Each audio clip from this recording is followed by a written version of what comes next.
Des balles, du fil barbelé, des mines, des obus d'artillerie s'étiraient entre les tranchées de la Première Guerre mondiale. Un long, sanglant, boueux droit de mort presque certaine.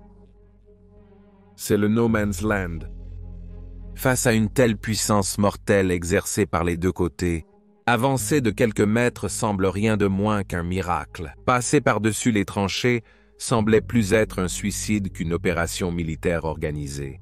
La percée du No Man's Land serait cruciale pour la victoire de la guerre de chaque côté. Il s'avère que l'arme que les Britanniques trouveraient pour faire cela était le char. Comme les ennemis du grand Hannibal, qui 2000 ans plus tôt utilisait des éléphants de guerre pour terrifier ses ennemis, les Allemands ont dû être horrifiés par ces chars blindés avançant inexorablement vers eux, indépendamment des tirs de mitrailleuses ou du fil barbelé. À partir de ce moment, les chars sont devenus une partie vitale de chaque opération majeure, et les exploits de ces Goliaths blindés sont devenus légendaires. Une histoire en particulier met en évidence à la fois les grands avantages de la guerre blindée et les grands dangers.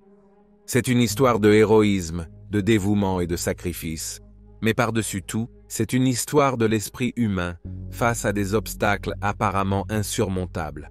C'est l'histoire de la lutte pour la survie d'un équipage de chars qui s'est retrouvé piégé dans son véhicule en territoire inconnu. Bienvenue à Guerre du Monde.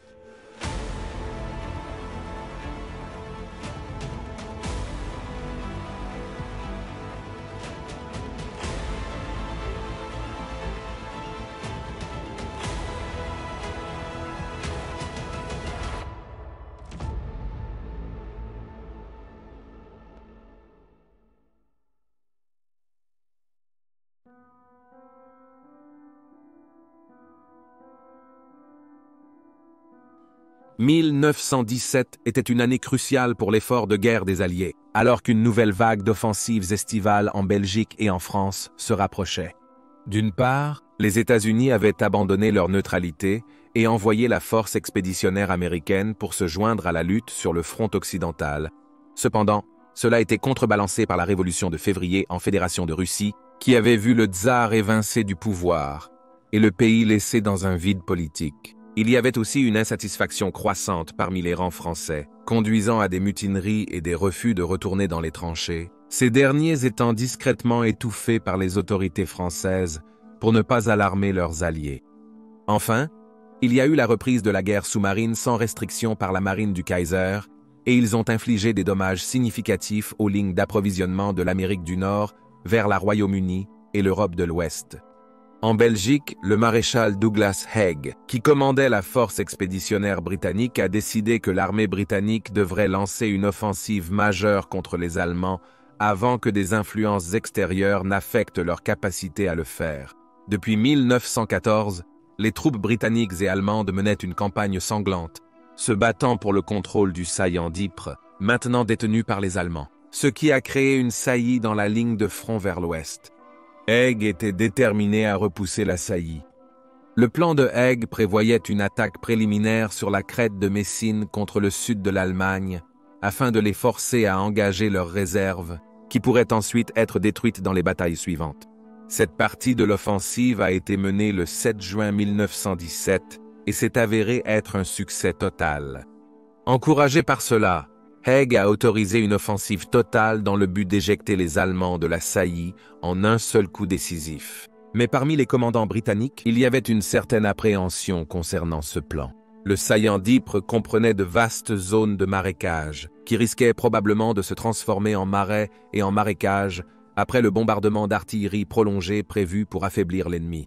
Cela rendrait toute avance lente et difficile et donnerait aux Allemands le temps de se réorganiser et de contre-attaquer. Cependant, Haig ne se laisserait pas dissuader et a ordonné que l'offensive avance, informant le Premier ministre britannique, David Lloyd George, et son cabinet sur l'opération. Il les a assurés que le moral des Allemands était si bas et les troupes si épuisées qu'ils s'effondreraient sous le poids d'une attaque totale. Lloyd George était initialement hésitant, mais l'amiral de la Royal Navy John Jellicoe a donné son soutien, déclarant que, à moins que les armées britanniques et belges ne puissent reprendre les ports belges utilisés par les sous-marins allemands pour étrangler le transport maritime britannique, Alors le pays ne serait pas en mesure de poursuivre la guerre au-delà de 12 mois. Haig a promis de saigner l'Allemagne à blanc de main-d'œuvre en 6 mois. Lloyd George a donné sa bénédiction à contre-cœur. Cependant, de l'autre côté des lignes de front, les Allemands avaient soupçonné qu'une offensive était sur le point de commencer et avaient correctement deviné l'intention de Haig de repousser la saillie d'Ypres. Cela n'a été confirmé que par un bombardement de 2 semaines par l'artillerie britannique, ce qui a donné aux Allemands un avertissement suffisant que l'offensive arrivait. 4,5 millions d'obus ont été tirés sur les positions allemandes avant que les Britanniques n'attaquent le 31 juillet 1917. Initiant la 3e bataille d'Ypres, plus communément connue sous le nom de bataille de Passchendaele, comme prévu, le barrage a rendu le champ de bataille humide, boueux, et maintenant un paysage infernal trempé de sang.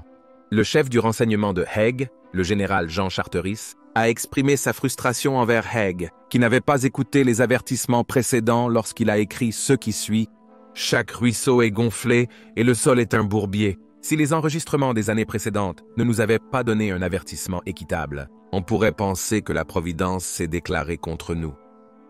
Il y a eu de nombreux moments infernaux dans l'histoire de la guerre humaine, mais Passchendaele peut être compté parmi les pires absolus. Cet endroit était un enfer sur terre, et c'est là que se déroule notre histoire.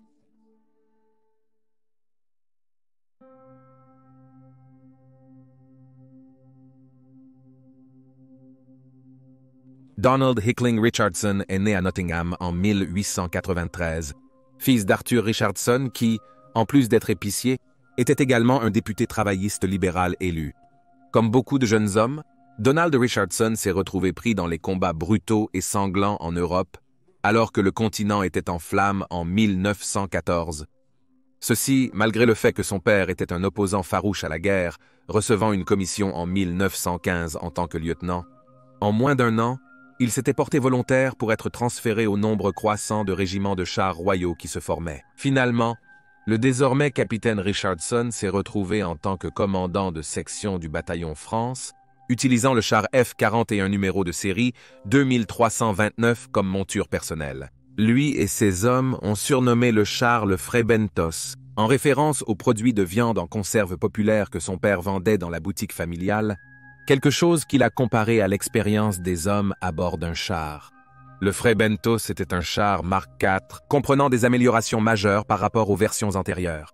Étant une variante dite masculine, il était formidablement armé de 2 canons de 6 livres et de 2 mitrailleuses Lewis, fixées sur le côté du char. Les chars du front occidental nécessitaient des équipages beaucoup plus grands pour fonctionner que les véhicules de combat blindés des conflits ultérieurs.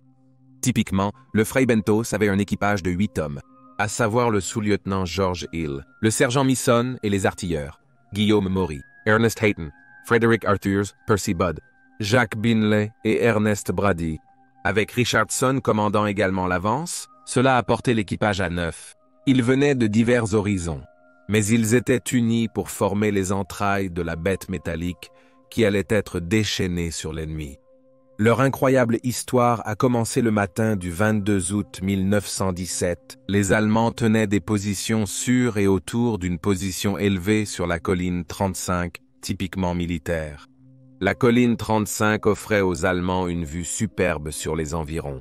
Et c'est de là qu'une grande contre-attaque avait été organisée contre les Britanniques le 31 juillet. Nier son utilisation ultérieure par les Allemands était donc un objectif majeur pour les Britanniques. À 445 heures, le Frebentos et 3 autres chars ont commencé à avancer vers leur premier objectif, la ferme de la Somme sur le flanc sud de la colline 35, que les Allemands avaient fortifiée. L'attaque de chars était en réponse à plusieurs assauts d'infanterie ratés sur la position allemande. Telle était la puissance défensive retenue là-bas. Labourant le terrain boueux à peine plus de 3 miles par heure, la force allemande stationnée là-bas a eu tout le temps de réaliser que la partie était maintenant terminée, alors qu'ils voyaient 4 Goliaths métalliques avancer sur eux. Imperturbables face à leurs tirs de mitrailleuses qui s'étaient avérés si mortels pour l'infanterie britannique.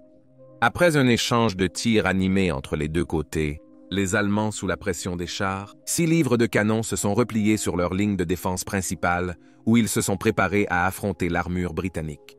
Poursuivant leur avancée, L'équipage du Frebentos et de 3 autres chars a commencé à subir un feu très intense des positions allemandes, y compris un certain nombre de balles perforantes que les Allemands avaient spécifiquement développées pour contrer les chars britanniques. Face à ces balles, même l'armure plus épaisse du Mark IV ne garantissait pas une protection, et l'intérieur des chars a commencé à se fragmenter et à étinceler sous l'impact de puissants tirs. Certains des hommes ont commencé à subir des blessures mineures, mais les chars ont continué à charger la ligne allemande. Vers environ 545 heures, les artilleurs et Richardson à bord du Frebentos ont senti le char bouger de manière anormale. Le lieutenant Hill qui conduisait avait été touché au cou, mais était toujours en vie. Le sergent Misson a ensuite relaté les événements. Nous sommes entrés dans un endroit très profond et doux, et nous y sommes entrés de côté. Et juste à ce moment-là, M. Hill est tombé de son siège.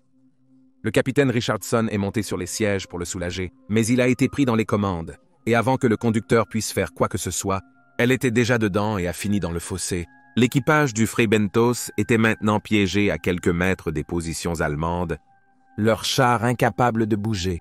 Les Allemands ont maintenu la pression sur l'équipage britannique, qui était incapable d'utiliser les puissantes armes du char pour les repousser à cause de l'angle sous lequel le char était positionné.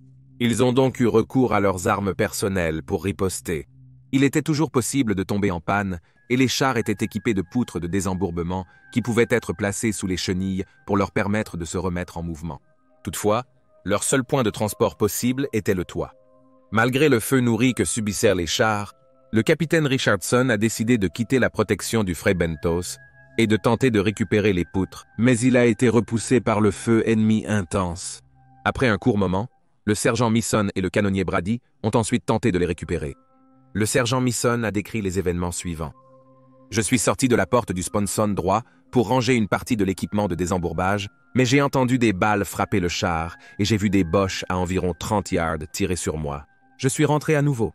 Brady était sorti de l'autre côté pour m'aider et ils lui ont tiré dessus et il est tombé sous le côté du char qui coulait. Arthur a dit qu'il était mort. Nous avons continué à tirer et tuer plusieurs des Boches près du char. Nous nous attendions à ce que l'infanterie arrive à tout moment. À la suite des chars se trouvaient les 8e Seaford Highlanders et les 7e Cameron Highlanders. Ils se sentaient donc rassurés que le soutien arriverait bientôt, mais cela n'est jamais arrivé.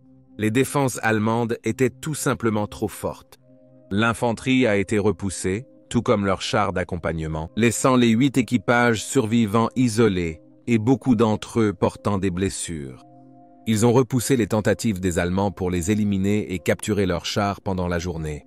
La technologie des chars allemands était à cette époque extrêmement peu fiable, et donc capturer des chars britanniques et les retourner contre leurs anciens propriétaires était une priorité absolue.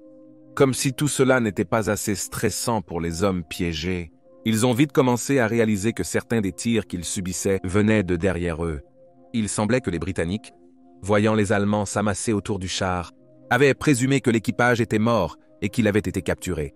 Craignant que les Allemands ne se retournent contre eux, les tireurs d'élite britanniques essayaient maintenant d'éliminer l'équipage à l'intérieur pendant qu'ils tentaient de repousser les vrais Allemands. Un véritable coup cruel dans l'histoire. Sans radio pour contacter les Britanniques afin qu'ils arrêtent de leur tirer dessus, Richard savait que le seul moyen d'arrêter leurs propres troupes de tirer était que quelqu'un quitte le char et tente de retourner aux lignes britanniques. L'indomptable sergent Misson s'est porté volontaire pour accomplir cette mission extraordinairement dangereuse où il devrait affronter le gauntlet des tireurs d'élite britanniques et allemands alors qu'il rampait à travers le No Man's Land. Dans son rapport, le sergent Misson a expliqué « Le capitaine Richardson m'a dit de revenir et d'avertir l'infanterie de ne pas nous tirer dessus car nous devrions tôt ou tard sortir du char. Nous devenions tous raides à cause des blessures. Je suis sorti par la porte du sponson droit et j'ai rampé jusqu'à l'infanterie. C'était les Gordon. Je suis resté là environ 1 heure en attendant que les autres arrivent. J'ai entendu quelques coups de feu comme si le Boche tirait sur d'autres personnes venant du char. Je continuais à regarder et j'ai ensuite vu ce que je pensais être 2 officiers revenant sur ma droite arrière. Je pensais qu'ils étaient le capitaine Richardson et M. Hill et je suis allé après eux, mais je les ai perdus dans le terrain accidenté et l'infanterie ne pouvait me dire rien d'eux. Comme il se trouve, Richardson était resté dans le char avec les autres et avait placé des chiffons blancs hors des écoutilles à l'arrière, désespéré d'informer les tireurs d'élite britanniques qu'il y avait des troupes amies à l'intérieur. Au fur et à mesure que la journée avançait, La température dans le char commençait à augmenter sous le soleil d'été belge, atteignant souvent environ 30 degrés Celsius ou 86 degrés Fahrenheit. Ayant de l'eau, des rations et des munitions, Richardson a choisi de tenir le char jusqu'à CE que les forces britanniques puissent lancer une autre offensive et prendre la colline, ou, en alternative, jusqu'à CE qu'ils soient submergés et tués. Avec la tombée de la soirée, il ne semblait y avoir aucun signe de renfort les atteignant malgré les combats intenses qui se déroulaient tout autour de leur position. Et comme pour se moquer encore plus des hommes, la température a chuté la nuit, laissant les tankistes gelés à l'intérieur des confins métalliques de leurs chars échoués, excluant le danger physique évident. On peut à peine imaginer la difficulté psychologique qu'ils enduraient alors que la première journée se terminait sans aucun espoir clair de secours en vue. Néanmoins, les troupes britanniques ont juré de continuer à se battre.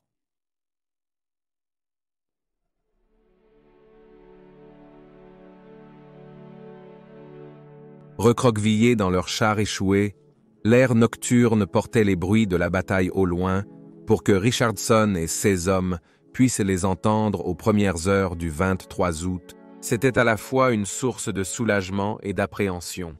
D'une part, ils savaient qu'il y avait encore une chance de sauvetage. Mais d'autre part, les Allemands tenaient toujours tête aux assauts britanniques. Vers environ 130 heures, les hommes du Black Watch de l'armée britannique ont lancé une offensive contre les positions allemandes. Mais cela a échoué et a entraîné plus de 50 victimes et un obus allemand chanceux, démolissant leur quartier général de terrain, provoquant confusion et désordre. Après une nuit nerveuse, le soleil a débuté son ascension sur le paysage marécageux et cratérisé. Et les Allemands, qui étaient devenus plus audacieux, ont commencé à avancer vers les lignes britanniques et vers le Freibentos échoué. Maintenant efficacement en train de manœuvrer une casemate fixe, Richardson et ses hommes ont mis à profit toutes les armes qu'ils avaient pour repousser les Allemands qui trouvaient cet unique char échouer un obstacle presque impossible à surmonter. Chaque assaut qu'ils tentaient était farouchement repoussé par les obstinés soldats britanniques qui savaient que s'ils donnaient moins que tout ce qu'ils avaient, ils tomberaient. Le capitaine Richardson se souvient de l'immense fierté qu'il avait envers ses hommes alors qu'ils tenaient ensemble, accomplissant leurs devoirs indépendamment des diverses blessures qu'ils avaient reçues. Mais il se demandait aussi combien de temps ils pourraient tenir. Le lieutenant Hill était dans un état particulièrement mauvais, et cela, couplé à la quantité limitée de nourriture, d'eau et de munitions signifiait qu'ils opéraient avec une horloge en marche.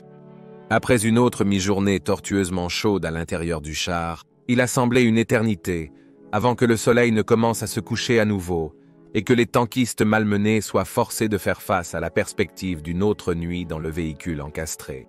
Richardson a admis qu'il avait envisagé la possibilité de battre en retraite pendant la nuit, mais a choisi de tenir un peu plus longtemps dans l'espoir d'une offensive britannique réussie prenant la colline. L'obscurité a amené une pause dans les combats, mais Richardson a dit qu'il pouvait sentir que quelque chose n'allait pas.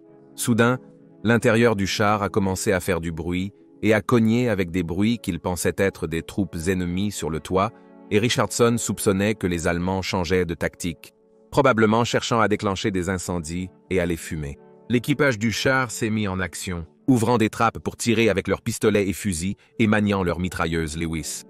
Au cours de la lutte désespérée qui a suivi, un soldat allemand a lancé une grenade à main dans le char, mais incroyablement, les troupes britanniques ont réussi à se précipiter et à la renvoyer à l'extérieur, quelques millisecondes avant qu'elle n'explose. Les Allemands ont rapidement commencé à se retirer, traînant leurs blessés derrière eux. Le Freibentos avait repoussé une autre attaque, mais cela avait été une affaire risquée. Les Allemands ont maintenant commencé à bombarder le char échoué avec des obus perforants depuis leur position devant le Freibentos. Les tankistes ont essayé de trouver autant d'abris que possible dans le char, essayant de mettre autant de métal que possible entre eux et la coque extérieure. Mais alors que leur troisième jour commençait, Richardson a été contraint d'accepter que les choses devenaient désespérées. La protection du Freibentos s'érodait progressivement. L'équipage était épuisé, malgré le fait qu'il leur permettait de dormir par roulement et que les provisions étaient dangereusement basses. Pour reconstituer leur réserve d'eau, ils ont vidé l'eau sale du radiateur du réservoir, prenant juste assez de gorgées pour étancher leur soif. Si quelqu'un dans le réservoir a envisagé la possibilité de se rendre aux Allemands, ils ne l'ont jamais admis. Mais en toute probabilité, la reddition n'était probablement pas une option. Le sol autour du Freibentos était maintenant jonché des cadavres des troupes allemandes qu'ils avaient tuées, et les tireurs d'élite allemands et les opérateurs de fusils perforants semblaient déterminés à tuer chacun d'entre eux en vengeance. Après une autre journée de combats sporadiques qui s'est transformée en une nuit relativement calme, Richardson a décidé qu'ils avaient maintenant plus qu'accompli ce qui était attendu d'eux et a commencé à donner des instructions sur la manière dont ils devaient finalement abandonner le Freibentos. Vers 2100 heures, le 24 août, quand les canons autour d'eux étaient largement tombés silencieux, un par un, les hommes ont ouvert les trappes de leurs chars et ont commencé à ramper silencieusement et prudemment sur un quart de mille de terre de personnes, une distance qui a dû sembler une éternité, tout en se demandant si un tireur d'élite allemand à l'œil vif pouvait les voir bouger dans l'obscurité. En atteignant les lignes britanniques, ils ont été accueillis par des fantassins jubilants et étonnés, inspirés par leur courage et leur détermination au milieu des horreurs de la bataille qu'ils menaient. Le lendemain, des troupes allemandes ont été observées en train d'examiner le Freibentos. Peut-être vérifiaient-ils pour s'assurer que le char transformé en forteresse était vraiment hors d'action. Peut-être qu'ils recueillaient des renseignements ou collectaient des trophées de guerre. Ou peut-être voulaient-ils simplement voir le véhicule qui leur avait causé une telle souffrance intolérable pendant plus de 60 heures.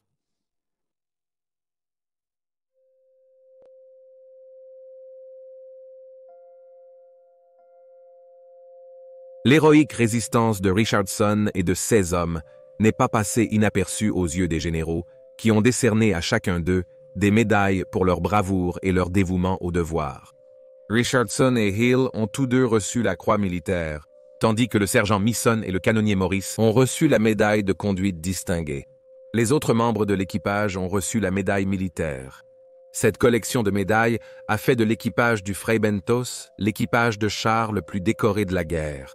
Malheureusement, le corps du canonnier Ernest Brady n'a jamais été retrouvé. Il a été perdu sur le champ de bataille de Passchendaele. Il est cependant commémoré sur le mémorial de Tyne Cot, situé près de l'endroit où il est tombé, essayant de recevoir les poutres de désembourbement lorsque le char s'est coincé pour la première fois. Le canonnier Percy Budd ne survivrait malheureusement pas non plus à la guerre, étant tué au combat le 25 août 1918 âgé de seulement 22 ans. Le capitaine Richardson retournera à l'action et sera promu major.